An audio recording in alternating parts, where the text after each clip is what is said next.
জীবনে ব্যবহৃত কমন কিছু ইংরেজির বাংলা জানবো, যেগুলো আমরা চাইলে আমাদের প্রত্যেকদিন ব্যবহার করতে পারি। যেমন রাতে খেয়েছেন, এটার ইংলিশ কি হবে? যদি পেরে থাকেন কমেন্টে জানাবেন। রাতে খেয়েছেন, এটার ইংলিশ হবে হ্যাড ডিনার। রাতে খেয়েছেন, হ্যাড ডিনার। দুপুরে খেয়েছেন, হ্যাড লাঞ্চ।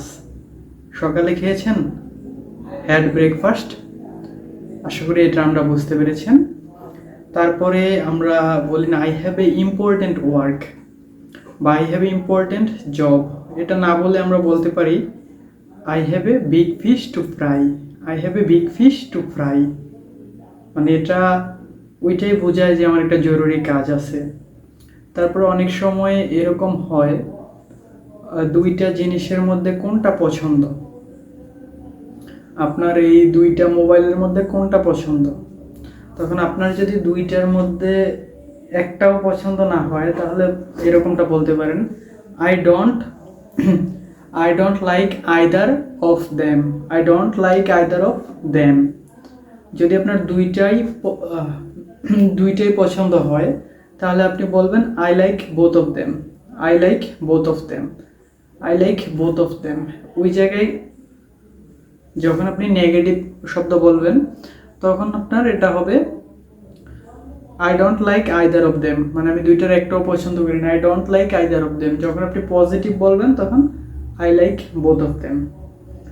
তারপরে আমরা একটু ওয়েট, আমরা অনেক সময় এরকম বলি যে হয়ে যাচ্ছে, সন্ধ্যা হয়ে যাচ্ছে, দুপুর হয়ে যাচ্ছে, রাত হয়ে যাচ্ছে।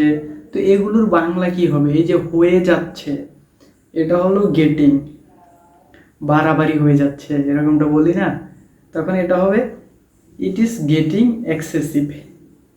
ইট ইজ গেটিং এক্সেসিভ, মানে বাড়াবাড়ি হয়ে যাচ্ছে।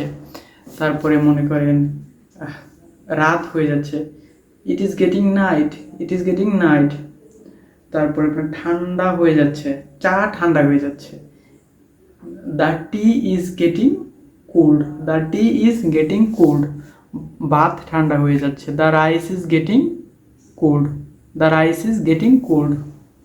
তারপরে এরকম আপনারা অনেক শব্দ বলতে পারবেন। এরকম আমাদের দৈনন্দিন জীবনে বা দৈনন্দিন চলাফেরা এরকম অনেক শব্দ আমাদের করতে হয়, ব্যবহার করতে হয়। আরেকটা হলো শেখা উচিত।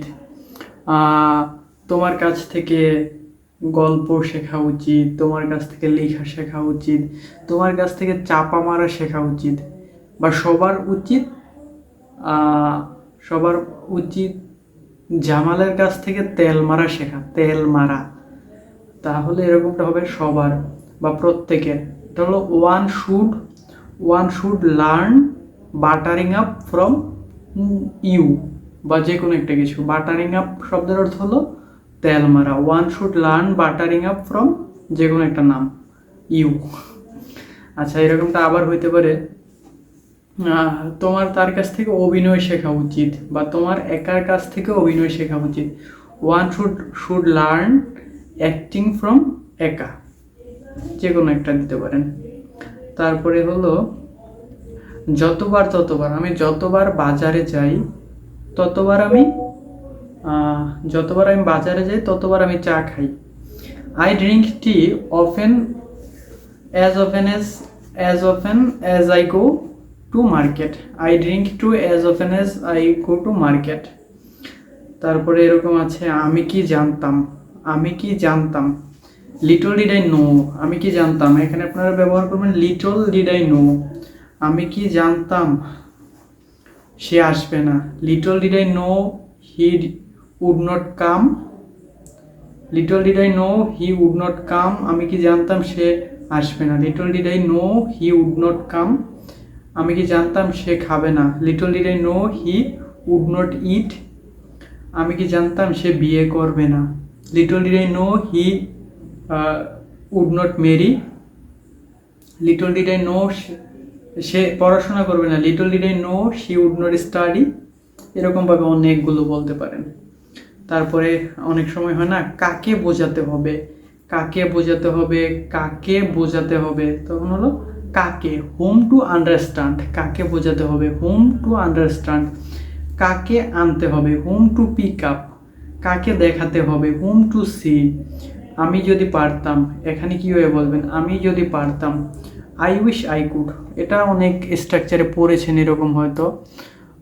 তোমার কি কি দরকার, অনেক সময় এরকম হয়, কি কি, তোমার কি কি দরকার, এখানে এটা হবে what do you need, sorry, তোমার কি কি দরকার, এখানে what all you need, what all you need, what all you need, তোমার কি কি দরকার, জন্মদিনে কে কে এসেছে, হোয়াট, কে কে, কে এর ইংলিশ কি, who, who all, who all come to the birthday party, who all come to the birthday party.